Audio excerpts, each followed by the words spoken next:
gulay. Yan ang mais. Ihalo ko sa ating gulay. Ano na ko na siya.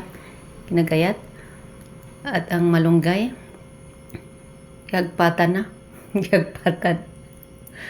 Yan, ihalo natin. Isa sa mga gulay na ihalo sa ating lutuin. Sa ginataang gulay.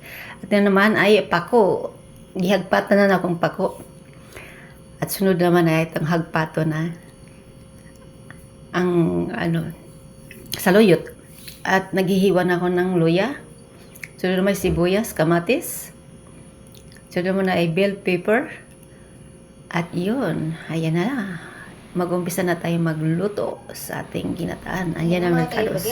Ang mais ang inuna kong niluto. Kaya gumulo na. Kasi medyo matagal maluto ang mais. Niluto ko siya sa gata at ilalagay na natin ang ating mga regalos. Itong luya, sibuyas, kamatis, at bell pepper. At siling haba. At itong ating talong. Tsaka yung matigas na part ng spring onions. Ayan. At ating imikos-mikos ng ating ginataang gulay na puro organic. Organic ba yun? Or healthy. Ayan na mga kaibigan. Pulo na siya.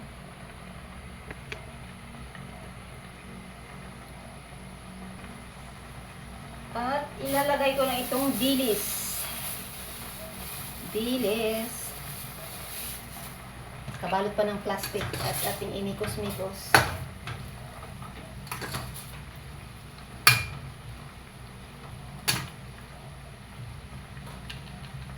Puro gulay ang ating ulam ngayon, mga kaibigan.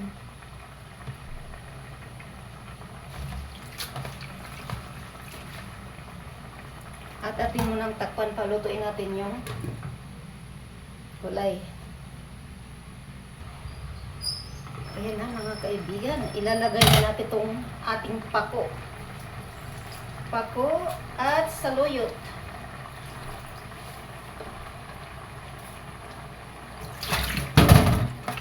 Mga imikos-mikos, mix-mix. Halo-halo.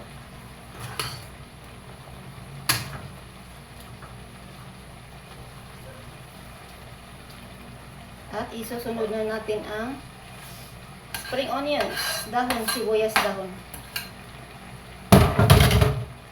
At ang ating, of course, malunggay, ang bida. Hugas na yan.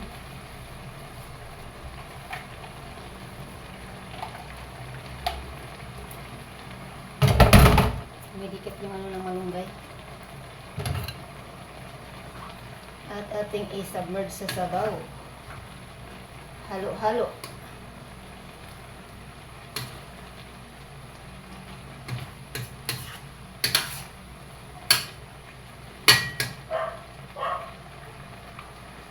Mahirap tanggalin ang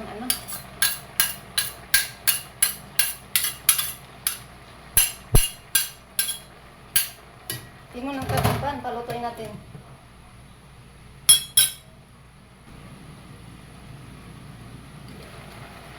Ayan na mga kaibigan, ilalagay na natin itong ispisong gata.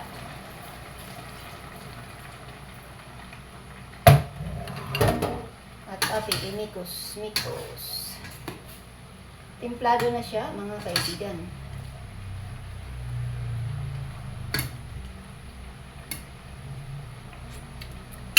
Lagyan natin ng konting asin.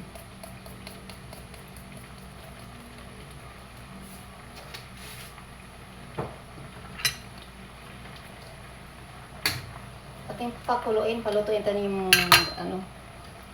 takpan muna natin mga kaibigan.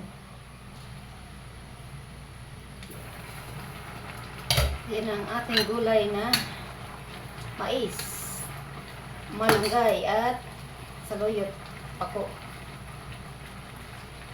Luto na siya mga kaibigan. sa tun sa timpla. Ayun ang ating gulay na ginataang mga